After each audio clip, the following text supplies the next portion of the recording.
Hello students. Last lecture में हम लोग शॉर्ट सर्किट टेस्ट के बारे में पढ़ चुके हैं। अभी तक हमारे जो भी हमने ओपन सर्किट टेस्ट और शॉर्ट सर्किट टेस्ट पढ़ा है उसमें हम अपने डायोड को एक ओपन सर्किट या एक शॉर्ट सर्किट से रिप्लेस करते आ रहे हैं बेस्ड ऑन द कंडीशन वो ऑन स्टेट में है या फिर ऑफ स्टेट में है। लेकिन हर बार हम लोग उसको ओपन सर्किट और एक शॉर्ट सर्किट से रिप्लेस नहीं करते, उसको क्वेश्चन के अकॉर्डिंग वेरी होता है। जैसे हमारे क्वेश्चन में दिया होता है उसके अकॉर्डिंग हम उसको रिप्लेस करते हैं। बेसिकली इस चीज को डायोड इक्विवेलेंट मॉडल्स कहते हैं। जिस जिस चीज से हम उसको रिप्लेस करते हैं उसको उसका इक्विवेलेंट मॉडल कहते हैं। हमारे पास 4 इक्विवेलेंट मॉडल्स होते हैं जो कि किसी भी बुक या फिर हमें कहीं पे भी दिए हुए मिलते हैं। फर्स्ट मॉडल है हमारा ideal model, second non linear, third constant voltage drop model, fourth है पीस वाइज लीनियर मॉडल।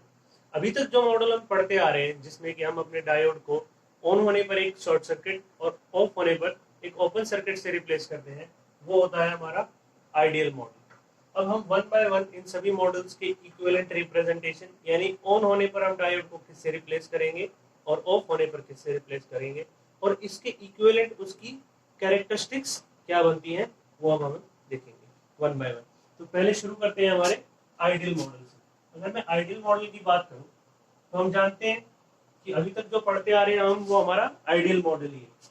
तो डायोड को ऑन होने पर, देखिए एक डायोड है, फॉरवर्ड बायस होने पर हम डायोड को किससे रिप्लेस कर रहे हैं, एक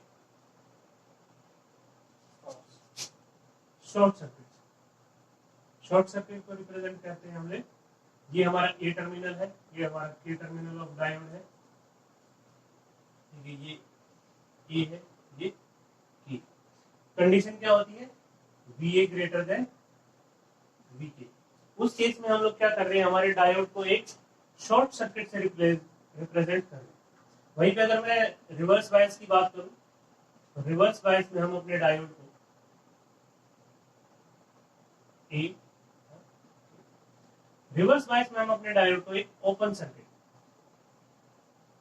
सर्किट से रिप्लेस कर रहे हैं, ये एक शॉर्ट सर्किट। ये हमारा ए टर्मिनल है। कंडीशन जो हमारे रिवर्स बायस की होती है वो होती है V A is less than V K. अब इसके करस्पॉन्डिंग अगर मैं इसकी कैरेक्टरिस्टिक्स को ड्रॉ करूं तो देखिए, जनरली हम जब किसी से ये पूछते हैं कि डायोड की कैरेक्टरिस्टिक्स ड्रॉ करके दिखाइए तो जो हमें मोस्ट कॉमन आंसर या जो मोस्ट कॉमन कैरेक्टरिस्टिक्स कोई भी ड्रॉ करता है वो होती है ये कैरेक्टरिस्टिक्स। उस टाइम कोई भी ये नहीं ध्यान देता है कि हमसे पूछा किस चीज के लिए गया है। देखिए हमें मॉडल के हिसाब से हमारे डायोड की कैरेक्टरिस्टिक्स हैं वो चेंज होती रहती हैं। अगर मैं आइडियल मॉडल के लिए इस कैरेक्टरिस्टिक्स को बना दूंगा तो ये कैरेक्टरिस्टिक्स मेरी गलत होगी। इसको अगर मुझे इसकी कैरेक्टरिस्टिक्स बनानी है तो मुझे पहले अपने इक्विवेलेंट रिप्रेजेंटेशन को थोड़ा ध्यान से समझना होगा। अब देखिए, अगर हम लोग ओपन सर्किट और शॉर्ट सर्किट का मतलब ठीक से समझते हैं तो हम इसकी कैरेक्टरिस्टिक्स को बहुत ही इजीली ड्रॉ कर सकते हैं। देखिए अगर मैं इसकी इक्विवेलेंट रिप्रेजेंटेशन को देखूं तो देखिए वीए के एक वोल्टेज होगी जो इसके अक्रॉस अप्लाइड होगी जिसमें वीए ग्रेटर देन वीके यानी वीए के मेरी ग्रेटर देन 0 होगी। अगर मैं इस पोटेंशियल की बात करूं, ये वीडी वंस डायोड ऑन हो चुका है उसके बाद मैं वीडी के लिए पूछ रहा हूं। तो देखिए अगर मैं इस टर्मिनल को इस टर्मिनल से शॉर्ट कर दूंगा तो उस टाइम पे मेरे वीडी की वैल्यू कितनी हो जाएगी, 0, क्योंकि मेरा वीओ और वीके क्या हो गया, एक शॉर्ट हो गया है। लेकिन ये शॉर्ट कब हुआ है, जब मेरा डायोड ऑन मैंने कंसीडर किया है। सिमिलरली अगर इस केस में मैं आईडी की वैल्यू देखूंगा तो देखिए आईडी की वैल्यू क्या होगी, मेरी आईडी की वैल्यू मेरी इंक्रीज होगी लेकिन क्या उससे वीडी की वैल्यू पे कोई फर्क पड़ेगा, वीडी की वैल्यू जो है मेरी वो 0 पे मेंटेन रहेगी क्योंकि मैंने इन दोनों को एक शॉर्ट सर्किट से रिप्लेस कर दिया है, तो अब देखिए अगर मैं इसी में ओपन सर्किट में कंसीडर करूं तो देखिए ओपन सर्किट में मेरे आईडी की वैल्यू कितनी होगी, डायोड करंट की वैल्यू ऑलवेज 0। अब इसके अक्रॉस वोल्टेज कितना भी अपीयर होता रहे यानी वीए के जो मेरे वीडी की वैल्यू लेस देन 0 है या इसको मैं वीए के लिखूं, इसकी वैल्यू आप कितना भी बढ़ाते चले जाइए नेगेटिव में, लेकिन क्या इस पे कोई फर्क पड़ेगा, यहाँ तो ओपन सर्किट है इसका मतलब जो डायोड करंट है वो हमेशा 0 ही बना रहेगा। अगर मैं इन दोनों को क्या करते हैं, इसी ग्राफ पे प्लॉट कर दूं तो क्या वही मेरी कैरेक्टरिस्टिक्स कहलाती है। तो देखिए अगर मैं फर्स्ट केस में देखूं तो डायोड करंट मेरा राइज हो रहा है लेकिन वोल्टेज मेरी कॉन्स्टेंटली जीरो पे रुकी हुई है।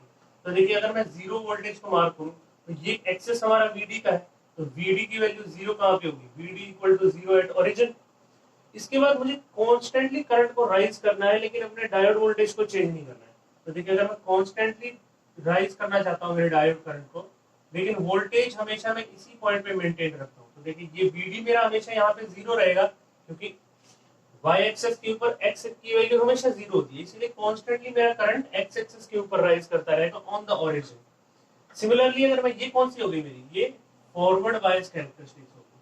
अगर मैं रिवर्स बायस को प्ले ड्रॉ करना चाहता हूं तो देखिए आईडी की वैल्यू कॉन्स्टेंटली जीरो बनी हुई है, तो हम जानते हैं कि एक्स एक्सिस पे वाई एक्सिस की वैल्यू हमेशा जीरो मेंटेन होती है और आपके नेगेटिव में आपकी वोल्टेज बढ़ती चली जा रही है डायोड की, लेकिन करंट आपको कॉन्स्टेंटली जीरो पे मेंटेन है। इसको मैं कहता हूँ रिवर्स बायस की कैरेक्टरिस्टिक्स। देखिए अगर आइडियल मॉडल की कैरेक्टरिस्टिक्स ड्रॉ करने को आती है तो आइडियल मॉडल की कैरेक्टरिस्टिक्स कुछ ऐसे ड्रॉ होती है और उसका जो इक्विवेलेंट रिप्रेजेंटेशन है, यानी क्वेश्चन में अगर हमें कुछ सॉल्व करना है तो डायोड को ऑन ऑफ चेक करने के बाद हम डायोड्स को एक शॉर्ट सर्किट और एक ओपन सर्किट से रिप्लेस करेंगे। ये थी मेरी आइडियल कैरेक्टरिस्टिक्स। अब हमारा नेक्स्ट मॉडल पे आते हैं जो है non linear model. Non linear model को कई बार नॉन आइडियल मॉडल भी कहा जाता है। तो क्वेश्चन में अगर नॉन आइडियल मॉडल या नॉन लीनियर मॉडल लिखा है तो उसका मतलब होता है दोनों वो एक ही। तो देखिए नेक्स्ट हमारा जो मॉडल है वो है non linear model. Non linear,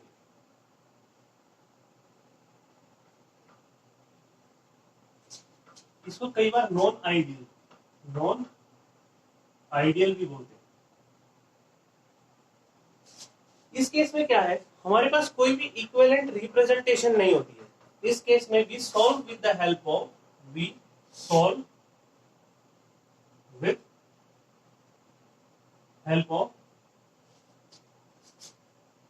diode equation, diode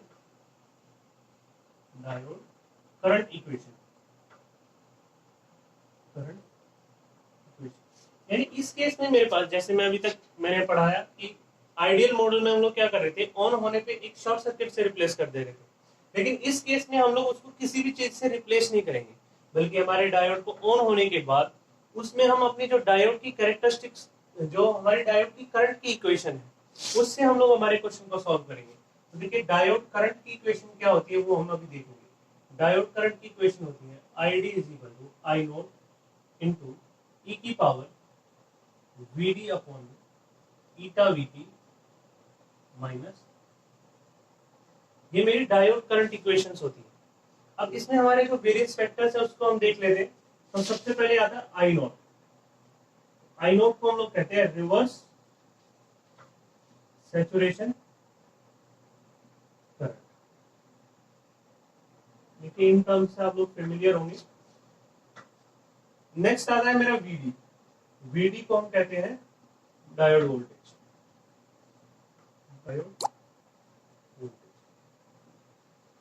next है हमारा ईटा। ईटा को कहते हैं आइडियलिटी फैक्टर।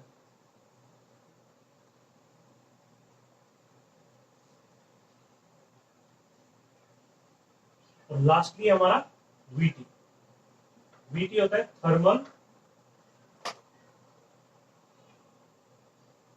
Equivalent voltage. तो देखिए इनकी टिपिकल वैल्यूज आपको हमेशा याद होनी चाहिए। ईटा की वैल्यू जो होती है या तो वो क्वेश्चन में मेंशन करेगा, नहीं तो ईटा की वैल्यू आपके क्वेश्चन में जो हम लोग सॉल्व करेंगे उसमें हमेशा ईटा की वैल्यू को 1 कंसीडर करेंगे। जनरली ईटा की वैल्यू सिलिकॉन के लिए 2 और जर्मेनियम के लिए 1 ली जाती है, लेकिन इसकी वैल्यू का इफेक्ट हमें मल्टीपल पैरेलल डायोड्स में देखने को मिलता है। जब हम कोई सिंगल डायोड की इक्वेशन को सॉल्व करते हैं तो उस टाइम जनरली हम ईटा को 1 लेके कंसीडर करते हैं, अनटिल एंड अनलेस अगर उसने क्वेश्चन में स्पेसिफिकली ईटा की वैल्यू को मेंशन किया हुआ है तभी आपको वो वैल्यू लेनी है। अदरवाइज आप अपने क्वेश्चन में अगर कुछ भी मेंशन नहीं है तो ईटा की वैल्यू 1 लेके सॉल्व करेंगे। सेकंड आता है मेरा VT। VT की वैल्यू डिफाइंड होती है T divided by 11,600 where T is temperature in Kelvin। Kelvin में हमारा जो टेम्परेचर है उसको हम मेंशन करेंगे और 11,600 से डिवाइड करेंगे तो मेरे ईटा की मेरे वीटी की वैल्यू निकल के आ जाएगी। वीटी की वैल्यू जो जनरली रूम टेम्परेचर पे जो वीटी की वैल्यू होती है वो होती है 26 मिली वोल्ट। ये आपको बाय हार्ट याद होनी चाहिए कि वीटी की वैल्यू 26 मिली वोल्ट होती है, रूम टेम्परेचर है। कई बुक्स में इसको 25 भी लिख लेना है, तो उससे कंफ्यूज नहीं होना है। 26 और 25 में कोई ज्यादा डिफरेंस नहीं है, दोनों ही करेक्ट है। कोई बुक में इसको 25 लिखते हैं, किसी बुक में 26 लिखते हैं, लेकिन जनरली ऑन लार्ज आपको हमेशा ये 26 मिली वोल्ट ही दिया मिलेगा। तो ये है हमारी डायोड इक्वेशन। तो अब क्या है, हम इसी को अपने ग्राफ में प्लॉट करेंगे और देखेंगे कि हमारे डायोड करंट की इक्वेशन क्या है। तो देखिए, इस चीज में आपको एक दो चीजें और ध्यान रखनी है कि ये जो इक्वेशन, कई बार बच्चे क्या समझ लेते हैं कि ये इक्वेशन सिर्फ और सिर्फ फॉरवर्ड केस में वैलिड है। ऐसा नहीं, ये इक्वेशन थ्रू आउट वैलिड है। यानी अगर यहाँ वीडी की वैल्यू नेगेटिव आ जाती है तो मेरा रिवर्स बायस का केस होगा, अगर वीडी की वैल्यू पॉजिटिव होती है तो वो मेरा फॉरवर्ड बायस का केस होगा। ये इक्वेशन हमेशा वैलिड है। एक चीज और होती है, कई बार हम इस वन को नेग्लेक्ट कर देते हैं, तो इस वन को नेग्लेक्ट कब करना है और कब नहीं करना है, तो इस चीज पे भी आपको ध्यान देना है। फॉरवर्ड बायस के केस में क्या होता है, ये वीडी पॉजिटिव होता है, तो वीडी अपॉन में ईटा वीटी की वैल्यू ग्रेटर देन 1 हो जाती है। तो उस केस में क्या होता है, हम इस 1 को नेग्लेक्ट कर देते हैं। यानी अगर आपको नेग्लेक्ट करना भी है तो आप कब नेग्लेक्ट करेंगे, जब ये फॉरवर्ड बायस का केस होगा, क्योंकि उस टाइम पे इस फैक्टर की value much much greater than 1 आ जाती है। लेकिन यहीं अगर वीडी की वैल्यू नेगेटिव हो जाती है तो इस 1 को हम नेग्लेक्ट नहीं करेंगे। अगर वीडी की वैल्यू नेगेटिव है तो इस 1 को हम लोग नेग्लेक्ट नहीं करेंगे, क्योंकि जो हमारा करंट होता है वो माइक्रो एम्पियर्स में होता है। यहाँ खुद आप रख के देखिए, अगर यहाँ पे माइनस की कोई वैल्यू आती है तो नियर अबाउट 1 या 1 के छोटी आएगी। तो उस केस में क्या है कि हम लोग इस 1 को नेग्लेक्ट नहीं करेंगे और पूरी इक्वेशन से हमारा क्वेश्चन सॉल्व करेंगे। ये जब कंप्लीट हो जाएगा तो हम इसके ऊपर बेस्ड कुछ क्वेश्चन भी देखेंगे, तो तब हम देखेंगे कि 1 को नेग्लेक्ट करने से पूरी तरह क्वेश्चन में चेंज आ जाता है। तो देखिए, ये हमारा हो गया नॉन लीनियर मॉडल। अब इसके करस्पॉन्डिंग हमें क्या करना है, अपनी कैरेक्टरिस्टिक्स को ड्रॉ करना है। तो हम जानते हैं ई की पावर में जब भी हमारा वेरिएबल चला जाता है तो हमें कैसा ग्राफ मिलता है, एक नॉन लीनियर। इसका नाम भी है नॉन लीनियर मॉडल। तो जो अभी तक जो फेमस कैरेक्टरिस्टिक्स सबको याद होती है वो एक्चुअल में डायोड के नॉन लीनियर मॉडल के लिए बनाई जाती है। ये मेरा आईडी है, ये वीडी, तो ये हो गई मेरे डायोड की करंट इक्वेशन और ये मेरी। अब ये पॉइंट हम थोड़ा सा ध्यान देख लेते हैं कि ये क्या है। तो इसको कहते हैं वी वी के, इसको ब्रेक डाउन वोल्टेज कहते हैं। अगर आप, ऐसा नहीं है कि डायोड के रिवर्स में आप लोग अप्लाई करते चले जाएंगे, ऐसा नहीं है। हर चीज की एक लिमिट होती है। अगर आप यहाँ पे ज्यादा वोल्टेज अप्लाई कर देंगे तो उसकी वजह से जो उसके कोवेलेंट बॉन्ड्स है वो ब्रेक हो जाएंगे और इनफाइनाइट कैरियर जनरेट हो जाते हैं। उस केस में एक इनफाइनाइट करंट यानी एक वेरी लार्ज करंट इस अर्थ में फ्लो होता है। अब इसी में एक चीज और होती है, वी गामा। देखिए, करंट को मैंने एकदम जीरो से राइज नहीं किया है, बल्कि एक पॉइंट वी गामा के आसपास से इसको पिकअप किया है। इसका क्या मतलब है, वी गामा होता है हमारा कट इन वोल्टेज। क्या कहते हैं इसको, cut in voltage. Cut in voltage क्या होता है, कट इन वोल्टेज वो मिनिमम वोल्टेज होती है जो आपको किसी भी डायोड के अक्रॉस लगानी पड़ती है ताकि उसके बैरियर पोटेंशियल को हम क्रॉस करें और उसमें कंडक्शन शुरू कर सके। इसी चीज को वी गामा को हम लोग barrier potential, cut in voltage, threshold voltage, इन सब नामों से जानते हैं। तो ये हो गई मेरी नॉन लीनियर मॉडल का जो हमने देखा कि हमें उसको ना कि रिप्रेजेंट करते हैं एक इक्विवेलेंट सर्किट से, बल्कि अपनी डायोड इक्वेशन की मदद से उसको सॉल्व करते हैं और उसके करस्पॉन्डिंग जो कैरेक्टरिस्टिक्स है वो कुछ ऐसे दिखाई देते हैं। अब आता है हमारा थर्ड मॉडल। तो तीसरा जो मॉडल है वो है हमारा constant voltage drop model. Constant voltage drop model. तो कांस्टेंट वोल्टेज ड्रॉप मॉडल में क्या होता है, ये हमारा थर्ड है, कांस्टेंट वोल्टेज ड्रॉप मॉडल। तो देखिए, इस मॉडल में क्या होता है, नाम से ही पता चल रहा है अभी तक हम लोग किससे रिप्लेस करेंगे, एक constant voltage drop. Constant voltage को दिखाने के लिए हम लोग क्या यूज करते हैं, कांस्टेंट वोल्टेज को दिखाने के लिए हमेशा एक बैटरी का इस्तेमाल किया जाता है। तो इसीलिए इस मॉडल में हमें क्या करेंगे, अपने डायोड को ऑन होने पर एक बैटरी से रिप्लेस करेंगे। तो देखिए, अगर मैं फर्स्ट केस डिस्कस करूं फॉरवर्ड बायस, तो फॉरवर्ड बायस में हम लोग क्या करेंगे, अगर मेरा डायोड ऑन हो जाता है ये मेरा V A टर्मिनल है, ये मेरा K टर्मिनल। तो इसको मैं रिप्लेस करूंगा एक कांस्टेंट वोल्टेज ड्रॉप से। कांस्टेंट वोल्टेज ड्रॉप मैंने बताया किससे रिप्रेजेंट करेंगे हम लोग, एक बैटरी से। तो देखिए ये मेरा एक बैटरी का सिंबल है। अब इसमें दो चीजें ध्यान रखने की है। पहली तो इस बैटरी की वैल्यू क्या होगी, दूसरा इस बैटरी की पोलैरिटी क्या होगी। पोलैरिटी सबसे इंपॉर्टेंट है और वैल्यू भी। तो देखिए पोलैरिटी आपको हमेशा ध्यान रखना है, ये मेरा P टू N है, P और ये N है। मेरा जो डायोड करंट है ID वो हमेशा P टू N फ्लो होता है। और बैरियर पोटेंशियल क्या करता है मेरा, बैरियर पोटेंशियल मेरा उसी करंट को तो अपोज करता है। तो बैरियर पोटेंशियल अगर करंट को अपोज करता है तो ये जो V, ये बैटरी हम लोग दिखा रहे हैं डायोड की जगह, ये मेरी क्या है, ये बैरियर पोटेंशियल को ही रिप्रेजेंट करती है। तो बैरियर पोटेंशियल अगर करंट को अपोज कर रहा था तो इसकी पोलैरिटी भी तो ऐसी होनी चाहिए कि जो मेरे डायोड करंट को अपोज करे। अब हम सब जानते हैं कि बैटरी के पॉजिटिव टर्मिनल से ही करंट निकलता है। इन जनरल जो हम पढ़ते आए हैं कि बैटरी के पॉजिटिव टर्मिनल से करंट निकलता है। तो अगर मुझे करंट को अपोज कराना है तो जो उसका पॉजिटिव टर्मिनल होगा उसको मैं करंट की डायरेक्शन में रख दूंगा, यानी करंट के अपोजिशन में रख दूंगा, और ये नेगेटिव। वी गामा क्या है, cut in voltage, cut in voltage. इसी को हम लोग बैरियर पोटेंशियल, बैरियर पोटेंशियल भी जानते हैं। अब इसकी वैल्यू क्या होती है, सिलिकॉन के लिए इसकी वैल्यू 0.7 वोल्ट होती है और जर्मेनियम के लिए इसी की वैल्यू 0.3 वोल्ट होती है। तो अब आपको क्या करना है, डायोड के ऑन होने पर अपने डायोड को एक बैटरी से रिप्लेस करना है जिसकी वैल्यू V गामा की इक्वल है और पोलैरिटी कुछ इस तरह से है कि वो एक डायोड करंट को अपोज करेगी। यानी मैं अगर मैं इस डायोड के इस टर्मिनल, अगर बैटरी के टर्मिनल को P मान लूं और N मान लूं, नेगेटिव वाले को N, पॉजिटिव वाले को P मान लूं, तो देखिए जैसे डायोड रखा गया है PN, वैसे ही मेरी बैटरी भी PN की तरीके से रखी जाएगी। इस एक रिलेशन से आप इसको याद कर सकते हैं। नहीं तो आप इससे भी देख सकते हैं कि मेरा जो करंट है डायोड का वो अपोज्ड होगा, अपोज किया जाएगा इस बैटरी के द्वारा, तो उससे भी आप इसको रिप्लेस कर सकते हैं। अब रिवर्स बायस में क्या करते हैं, रिवर्स बायस में इसको एक ओपन सर्किट से रिप्लेस कर देते हैं। यानी मेरे डायोड है, अगर मैं इसको रिवर्स बायस में ले जाऊंगा तो सिंपली एक ओपन सर्किट से रिप्लेस कर देते हैं। अब इसी के करस्पॉन्डिंग अगर हम अपनी कैरेक्टरिस्टिक्स को बनाएं तो देखिए ये तो हमारा इक्विवेलेंट रिप्रेजेंटेशन हो गया। अब इसके करस्पॉन्डिंग अगर मैं अपनी कैरेक्टरिस्टिक्स को बनाता हूं तो वो कैरेक्टरिस्टिक्स कुछ कैसी दिखाई देगी।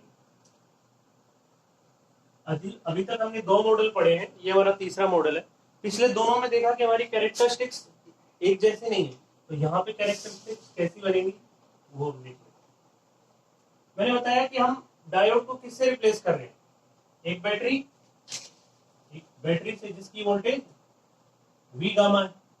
तो देखिए अब यहाँ डायोड करंट ID की वैल्यू कुछ भी रहे, लेकिन इस VD की वैल्यू, ये मेरा VD है ना, ये मेरा VD है, तो इस VD की वैल्यू हमेशा कहाँ फिक्स है, V गामा पे, क्योंकि मैंने क्या एक कांस्टेंट वोल्टेज से रिप्रेजेंट किया है। तो अगर मैं V गामा को लिखूं तो यहाँ कहीं मेरा V गामा रहा होगा, ये मेरा VD है और ये, तो देखिए V गामा मेरा यहाँ रहा होगा। जो डिस्कशन मैंने आइडियल में किया था कि वोल्टेज उस टाइम पे क्या थी, हमेशा जीरो पे मेंटेन थी और करंट मेरा इंक्रीज हो रहा था। अब देखिए वोल्टेज जीरो पे मेंटेन ना होगी, एक V गामा पे कांस्टेंट हो गई। तो अगर V गामा पे कांस्टेंट होगी और करंट मेरा कांस्टेंटली राइज कर रहा है तो उस केस में क्या होगा, ये मेरा फॉरवर्ड बायस का केस हो गया। अब देखिए जो पहले राइज यहां हो रहा था अब वो राइज यहां हो रहा है, क्योंकि अब मैंने एक जीरो की जगह उसको एक V गामा से रिप्लेस कर दिया है। सिमिलरली अगर मैं रिवर्स बायस के लिए देखूंगा तो ओपन सर्किट का केस रहेगा, यानी ID की वैल्यू हमेशा मेरी जीरो पे मेंटेन रहेगी। ये मेरा रिवर्स बायस। तो ये कैरेक्टरिस्टिक्स हो गई मेरी for constant voltage drop model. अब फाइनली हमारा लास्ट मॉडल बचता है जिसको कि कहते हैं हम लोग पीस वाइज लीनियर मॉडल। तो देखिए पीस वाइज लीनियर मॉडल में क्या होता है,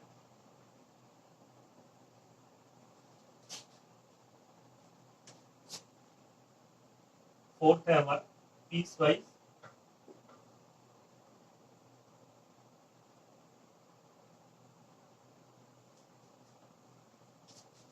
लीनियर मॉडल। तो इस केस में क्या होता है, हम अपने फॉरवर्ड बायस डायोड को यानी जो डायोड मेरा फॉरवर्ड बायस में है उसको रिप्रेजेंट करते हैं with the help of a combination of battery and A register. अभी लास्ट मॉडल में हमने देखा सिर्फ एक बैटरी से रिप्लेस करते हैं, यहाँ एक एडिशनल रजिस्टर और आ जाता है। तो देखिए अगर मैं फॉरवर्ड बायस है मेरा डायोड और ये मेरा पी है, एन है और ये ए, तो देखिए इसको कैसे रिप्रेजेंट कर देंगे, एक बैटरी तो हम सीख चुके हैं, इसकी वैल्यू वी गामा होगी, इसके साथ एक एडिशनल रजिस्टर और रिप्रेजेंट करते हैं और इसको कहते हैं R F, small R F. तो देखिए ये हो गया मेरा पी, ये कंप्लीट मेरा ये जो कंप्लीट सेट है बैटरी और डायोड, बैटरी और रजिस्टर का, ये डिनोट कर रहा है मेरा किसको, इस डायोड, ये इक्विवेलेंट। यानी फॉरवर्ड बायस में मैं अपने डायोड को एक वी गामा बैटरी और एक रजिस्टर से आर एफ से रिप्लेस कर दूंगा। सेकंड है रिवर्स बायस। रिवर्स बायस में सिंपली हम इसको ओपन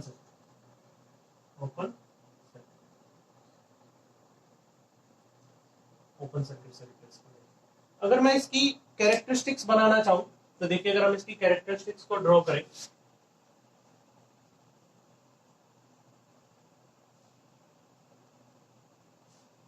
तो देखिए इसकी कैरेक्टरिस्टिक्स को अगर हम ड्रॉ करेंगे,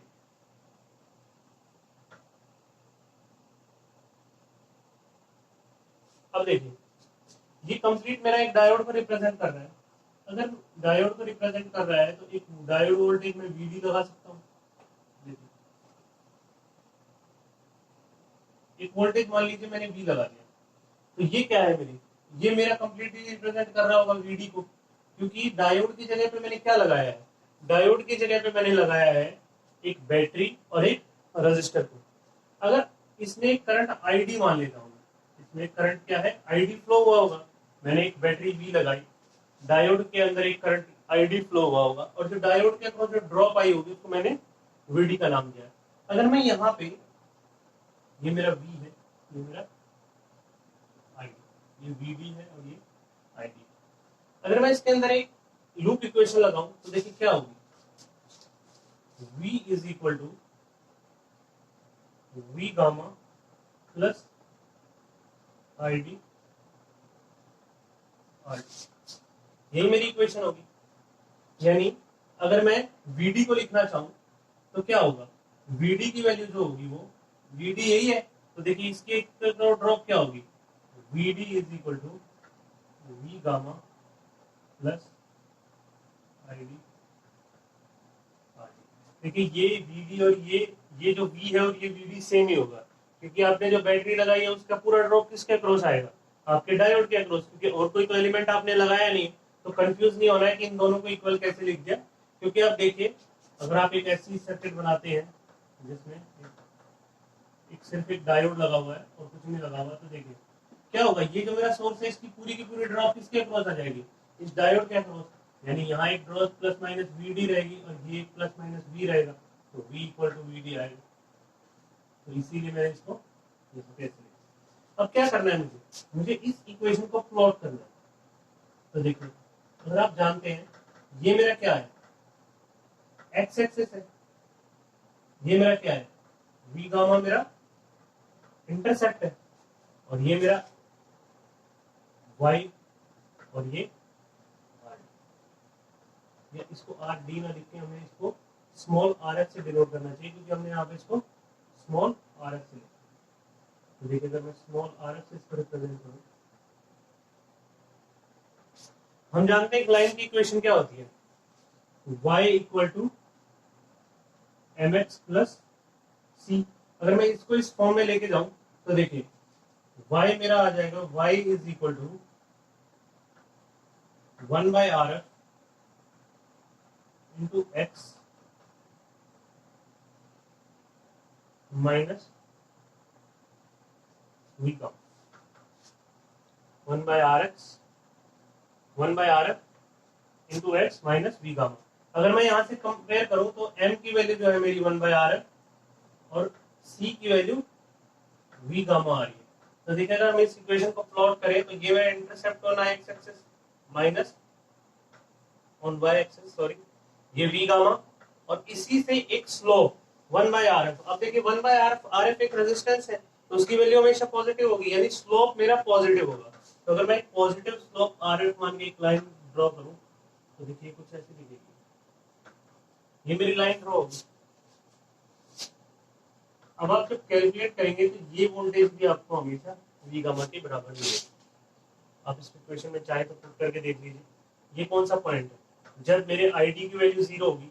अगर आप आईडी की वैल्यू जीरो पुट कर दें तो देखिए, अगर मैं आईडी की वैल्यू जीरो पुट कर दूं तो वीडी की वैल्यू मेरे को वी गामा के इक्वल मिल रही है। यानी ये लाइन जब एक्स एक्सेस को कट करेगी तो उस टाइम पे वी गामा वीडी की वैल्यू जो होगी वो वी गामा के बराबर। तो ये होगी मेरी लाइन। अब आप ध्यान दीजिए, ये इक्वेशन मैंने कब प्लॉट की है? ये इक्वेशन मैंने तब प्लॉट की है जब मैंने अपने डायोड को ऑन माना है। यानी मेरा डायोड ऑन हम जानते हैं कब होगा, हम जानते हैं कि वी गामा के जो आगे वाला पॉइंट है इसी में मेरा डायोड ऑन होगा, यानी यही जो रेंज होगी वही मेरे फॉरवर्ड बायस की रेंज होगी। यानी अगर मैं इसकी बात करूं, ये वाली जो लाइन है मेरी, यहाँ पे मेरा डायोड की क्या ये इक्वेशन वैलिड रहेगी? क्योंकि यहाँ तो डायोड ऑफ है, ऑफ होगा तो ये इक्वेशन नहीं आ पाएगी। ये इक्वेशन तभी वैलिड है only for on condition, on condition जब मेरा डायोड ऑन है। यानी ये जो मेरी डायोड की लाइन है यहाँ वी गामा से पहले, ये वैलिड नहीं है। ये वैलिड क्यों नहीं है? देखिए हमने समझा, क्योंकि ये जो मेरी इक्वेशन है ये ओनली वैलिड है for V gamma greater VD greater than V gamma, क्योंकि डायोड ऑन होने पर ही तो ये इक्वेशन लिखी जा सकती है। अगर इसी को अगर मैं अब वी गामा से पहले लिखना चाहता हूँ तो देखिए वी गामा से पहले क्या होगा, हम वीडी को एक ओपन सर्किट से रिप्लेस कर देंगे। ओपन सर्किट से रिप्लेस कर देंगे तो उस टाइम पे क्या होगा, आईडी की वैल्यू जीरो हो जाएगी। तो ये मेरी जो लाइन है ये रिप्रेजेंट करेगी रिवर्स बायस, ये रिप्रेजेंट करेगी फॉरवर्ड बायस। इस लाइन का स्लोप कितना होगा? Slope of this line is equal to 1 by RF. अब आरएफ को कैलकुलेट कैसे करते हैं? तो देखिए, अगर आप किसी को नहीं आता है तो हम जानते हैं, देखिए यहां से मान लीजिए ये डेल्टा आई रहेगा और ये डेल्टा वी रहेगा। अब यहाँ पे आर एफ की वैल्यू हो जाएगी डेल्टा वी बाय डेल्टा आई। ये सब आपको कैलकुलेट करते आना चाहिए कि एक लाइन का स्लोप कैसे काउंट करते हैं। तो देखिए ये मॉडल हो गया मेरा। अगर मैं इसको रब कर दूं यहाँ से तो देखिए फाइनली हमें जो कैरेक्टरिस्टिक्स मिली वो पीस वाइज लीनियर मॉडल की कहाँ से मिली है? तो देखिए ये मेरा पीस वाइज लीनियर मॉडल का ग्राफ है, ये मेरी कैरेक्टरिस्टिक्स है for piece wise linear model. अब पीस वाइज लीनियर क्यों कहते हैं? देखिए अगर आप इसको फॉरवर्ड बायस में देखें, फॉरवर्ड बायस में जब आप देख रहे थे तो क्या है, ये एक लीनियर ग्राफ मिल रहा है। लीनियर किसको कहते हैं? जिसका स्लोप सिंगल डिग्री इक्वेशन यानी स्ट्रेट लाइन इक्वेशन को लीनियर इक्वेशन कहते हैं।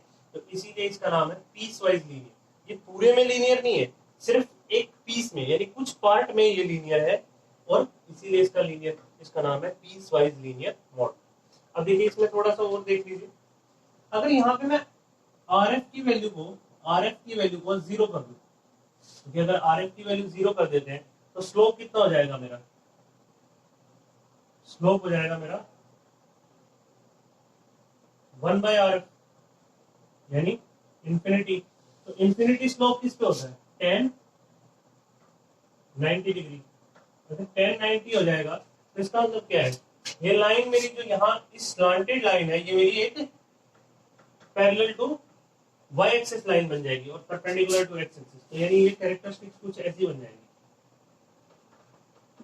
अगर मेरे आर एफ की वैल्यू जीरो हो जाएगी तब।